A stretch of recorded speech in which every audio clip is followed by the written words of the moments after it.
Lila Rose Carter se tenait dans un champ de l'Illinois, sa robe battant comme l'herbe des prairies sous le vent. Elle n'avait rien d'une frêle fleur, mais la rudesse d'un arbrisseau accroché au roc. Ses yeux brûlaient, étincelles de feu de camp sous un ciel sans étoiles. Une lettre était arrivée, ses bords usés, signée seulement d'un « A », promettant l'amour et un lopin de terre à Red Dust Hollow, dans le Wyoming. Lila ne posa pas de questions, elle vendit sa table de couture, glissa dans sa valise le kilt de sa mère, ses fils pâlis comme de vieux souvenirs, et monta dans le train, la poussière tourbillonnant derrière elle, le cœur plein d'étoiles. Mais le vent d'ouest soufflait bas et coupant, comme s'il savait que cette terre n'était pas clémente. Le train cahotait, ses roues grinçaient au rythme de son propre pouls. Red Dust Hollow surgit de la plaine, toute de terre rouge et de cabanes éparses sous un ciel gris. Lila descendit, serrant son kilt, les yeux cherchant l'homme qui avait écrit ces mots. Amos Creed se tenait là, manteau couvert de poussière, regard dur comme le silex. Il la détailla, déclara qu'elle n'était pas ce qu'il avait imaginé, la voix sèche comme une terre fendue. Il voulait une femme menue, douce, conforme à un vieux rêve. Lila était grande, les épaules larges, réelles comme le vent du Wyoming. Elle ne broncha pas, serrant son kilt plus fort. Amos se détourna, ses bottes soulevant la poussière, la laissant là tandis que la neige commençait à tomber, chaque flocon aussi tranchant qu'une promesse brisée. La neige s'épaississait, se collant au manteau de Lila Rose Carter comme la cendre d'un feu mourant. Elle resta sur le quai, les mots d'Amos Creed cinglant encore comme une rafale d'hiver. Elle n'était pas la bonne, trop grande, trop forte, pas la femme rêvée dans ses lettres. Ses mains se crispèrent sur le kilt maternel, les fils usés mais solides comme son entêtement. Pas de billet pour le retour, pas une pièce en poche, seulement la neige dans une ville qui ignorait son nom. Red Dust Hollow s'étendait, bois rugueux et fumée sortant des cheminées, silencieuse sous le poids de l'hiver. Pourtant Lila ne céda pas, elle semblait déjà savoir qu'une déchirure se raccommode. Ses bottes crissaient dans la neige tandis qu'elle passait devant des gens qui la dévisageaient, leur chuchotement aussi piquant que des épines, une femme seule, trop grande pour une « vraie » dame, trop audacieuse pour cette bourgade. Lila garda le menton haut, ferme comme l'horizon. Elle trouva une chambre au-dessus de l'apothicaire, où l'air sentait la sauge et les herbes amères. Le propriétaire, un homme sec aux yeux tannés comme du vieux cuir, prit ses dernières pièces et lui dit de ne pas faire d'histoire. Elle acquiesça, posa son kilt sur le lit étroit et alluma la seule bougie, sa flamme vacillante mais tenace, comme l'espoir qu'elle refusait de voir s'éteindre. À l'aube, Lila était déjà au travail, enfilant son aiguille, la même qui avait jadis les robes de sa mère. De retour en Illinois, le kilt reposait sur ses genoux, carte de morceaux et de promesses. Elle raccommodait une déchirure puis une autre, chaque point un pas vers quelque chose de neuf. Elle fit cuire du pain, 2 pains, celui qui emplit l'air de chaleur, et offrit une miche à l'épouse de l'apothicaire qui hocha la tête, lèvres serrées mais bienveillantes. Peu à peu, à Red Dust Hollow, on apprit à la connaître non pour le rejet d'Amos, mais pour le pain qu'elle partageait, l'ourlet qu'elle réparait, la manière qu'elle avait de marcher comme si la ville lui appartenait. Les murmures ne cessèrent pas, mais ils s'adoucirent, semblables au vent qui perd son tranchant au crépuscule. Lila travaillait tard, sa bougie baissant, l'aiguille avançant avec constance, chaque point une défiance, chaque miche une affirmation. Elle n'était pas là pour supplier ni plier, mais pour bâtir, comme un arbrisseau enraciné dans une terre dure. Lila Rose Carter traversait Red Dust Hollow, ses bottes soulevant la poussière rouge, son ombre longue comme un pain au couchant. La ville l'observait, ses yeux aiguisés comme des épines de cactus. On chuchotait sur la femme laissée dans la neige, trop grande, trop audacieuse, pas faite pour un homme comme Amos Creed.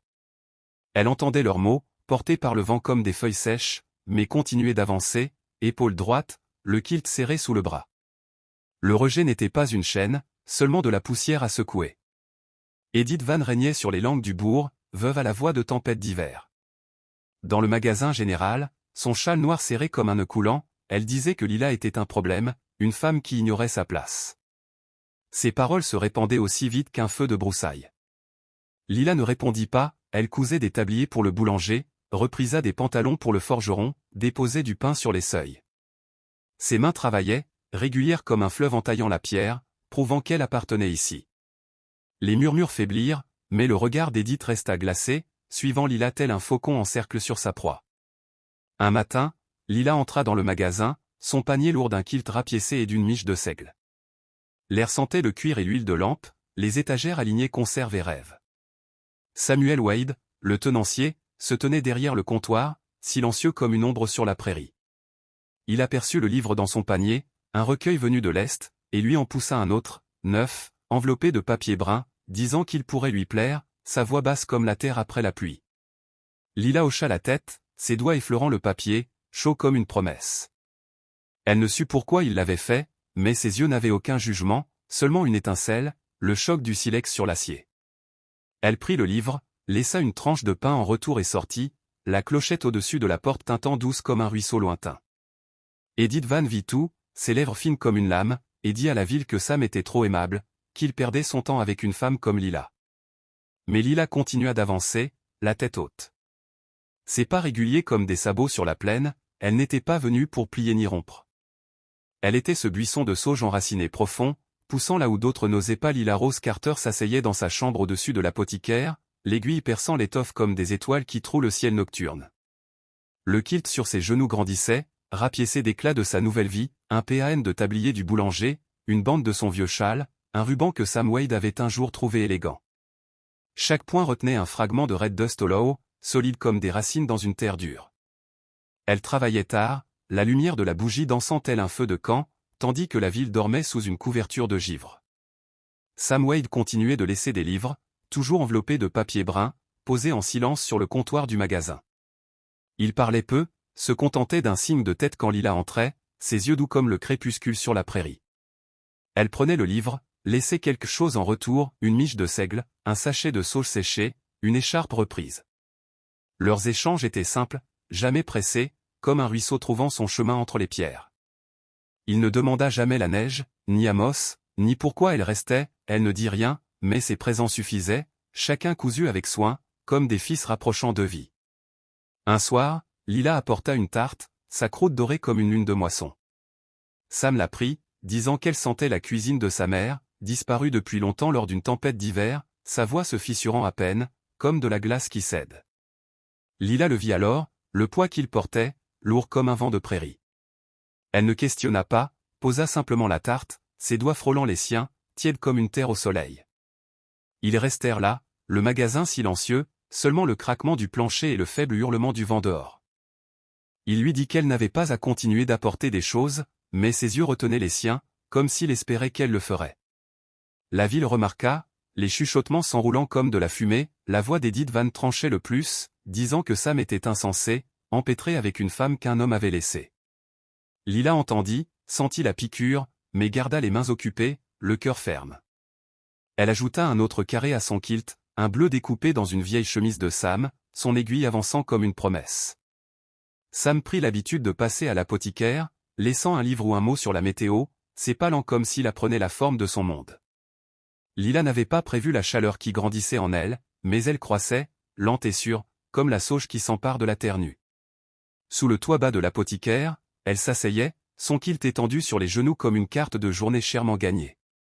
Elle l'avait cousu de lambeaux de Red Dust Hollow, un pan du boulanger, le bleu d'une vieille chemise de Sam Wade, un ruban qu'il avait un jour comparé à un lever de soleil. Chaque pièce contenait une histoire, chaque fil une défiance. Point comme un buisson de sauge griffant la terre fendue, la bougie près d'elle vacillait, sa lueur douce comme un murmure, tandis que le vent du Wyoming gémissait dehors, portant le poids d'un hiver épais. Cette nuit-là, elle acheva le kilt, les doigts endoloris mais sûrs, l'aiguille scintillant comme une étoile dans l'obscurité. Ce n'était pas qu'un tissu, c'était sa vie, assemblée de pertes et d'une espérance tenace. Elle le plia, lourd de sens, et l'emporta au magasin général. À l'aube, Sam était là, balayant la poussière du sol, son ombre longue comme un crépuscule de prairie. Elle posa le kilt sur le comptoir, dit que c'était pour lui, la voix basse comme un ruisseau sur les pierres. Les mains de Sam s'immobilisèrent, la pièce devint muette, ses yeux suivant les morceaux comme s'il voyait son cœur dans chaque point. Il dit qu'on ne lui avait jamais offert pareille chose, sa voix rugueuse comme du gravier, se brisant à peine, puis il parla lentement de la famille qu'il avait perdue dans une tempête de neige des années auparavant, leurs visages enfouis sous la neige et le temps. Le magasin était tout ce qui lui restait, un lieu pour occuper ses mains, apaiser son cœur. Lila écouta, le sien lourd comme une terre mouillée, mais ne dit rien, posant seulement ses doigts sur le kilt, effleurant le carré bleu découpé dans sa chemise. Sam la regarda et dit qu'elle rendait la ville moins vide, ses yeux chauds comme un feu par une nuit glaciale. Elle répondit qu'elle ne s'était jamais sentie assez en sécurité pour donner autant, pas avant aujourd'hui. L'ombre d'Edith Van planait, ses murmures acérés comme des épines dans le vent, racontant que Lila tissait des ennuis, enchaînant Sam à une femme qui n'avait pas sa place.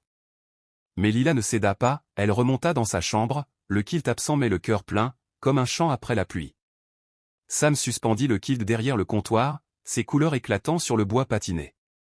Leurs conversations s'allongèrent, jamais pressées, comme une rivière qui trouve son lit. La ville observait, mais Lila et Sam bâtissaient quelque chose de plus fort que les rumeurs, point par point, instant après instant, tels des buissons de sauge s'enracinant plus profondément dans la terre dure du Wyoming. Le printemps arriva à Red Dust Hollow, assouplissant la terre comme un soupir après la morsure de l'hiver. La ville se rassembla pour la danse des moissons, des lanternes brillant comme des lucioles contre le crépuscule. Lila Rose Carter entra, sa robe rapiécée mais nette, la tête haute comme un pin sur une crête. La grange embaumait le foin et le whisky, les violons fredonnaient bas comme le vent dans les canyons. Les gens dansaient, leurs bottes martelant le sol, mais les regards suivaient Lila, aigus comme des faucons. Edith Van se tenait dans un coin, son châle noir bien serré, ses paroles se répandant comme un poison dans le ruisseau, disant que Lila était une vagabonde semant le trouble, volant la raison de Sam Wade. Lila sentait ses murmures, lourds comme la poussière sur ses épaules. Elle resta droite, les mains immobiles, solide comme un buisson de sauge sous la tempête.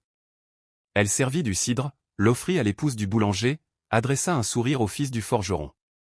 Sa bonté était silencieuse, pareille à un ruisseau qui creuse la pierre. Mais la voix d'Edith résonna plus fort, clamant qu'aucune femme abandonnée dans la neige n'avait sa place ici. L'air s'épaissit, les regards de la foule se détournant, certains acquiesçant au venin d'Edith. La poitrine de Lila se serra, mais ses pas ne faiblirent pas, enracinés comme un chêne dans la terre dure. Sam Wade fendit la foule, son manteau chaud mais impeccable, ses yeux fixes comme la lueur d'un feu de camp. Il s'avança vers Lila et dit qu'elle devait danser, sa voix grave et rocailleuse. Au premier mouvement de son pied, les violons se turent, la grange devint muette, tous les regards se braquèrent sur eux. Le visage d'Edith se crispa, épine acérée, mais Sam ne vacilla pas. Il prit la main de Lila, sa paume calleuse rugueuse contre ses doigts, et l'emmena sur la piste. Leurs pas étaient maladroits, non polis mais sincères, comme une rivière qui trouve son lit. Lila sentait les yeux de la ville, mais dans la poigne de Sam, elle n'était plus la femme abandonnée, elle était celle qui avait bâti sa place, point après point. La musique enfla et Lila se laissa guider, sa robe ondulant comme l'herbe des prairies. Les murmures d'Edith s'effacèrent, noyés par le chant des violons. Certains visages s'adoucirent, d'autres restèrent durs, mais Lila n'en avait cure, pour la première fois, son cœur était léger, tel un faucon planant au-dessus des plaines. La main de Sam serrait la sienne avec la solidité de la terre, et elle sut, sans un mot, que c'était un commencement, gravé sous le ciel du Wyoming. L'été fleurit sur Red Dust Hollow, le ciel du Wyoming vaste et lumineux comme une promesse tenue. Lila Rose Carter se tenait sur la colline derrière le magasin, sa robe frémissant au vent comme la sauge libre. La ville s'était rassemblée, plus calme désormais, ses murmures adoucis par le temps et les gestes patients de Lila.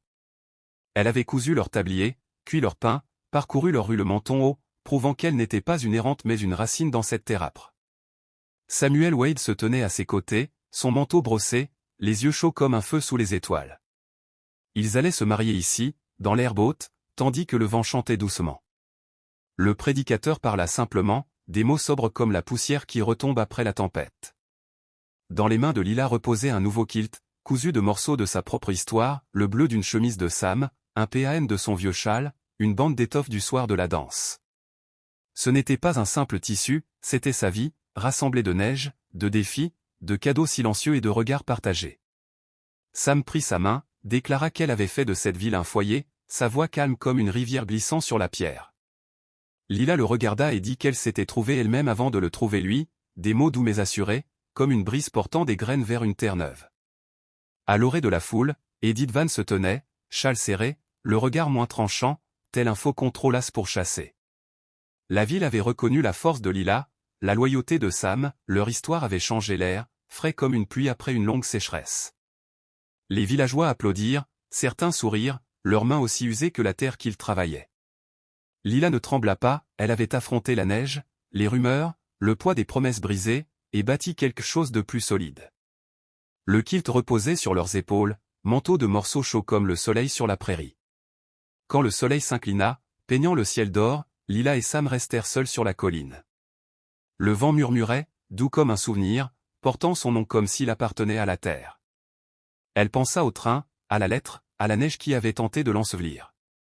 Elle avait été une graine de sauge portée loin, enracinée profondément là où personne ne l'attendait. Sam serra sa main, son contact ferme comme le sol sous leurs pieds. Lila sourit, le cœur plein, sachant qu'elle avait trouvé sa place non dans la promesse d'un homme, mais dans sa propre croissance obstinée, sous un ciel en éternel épanouissement.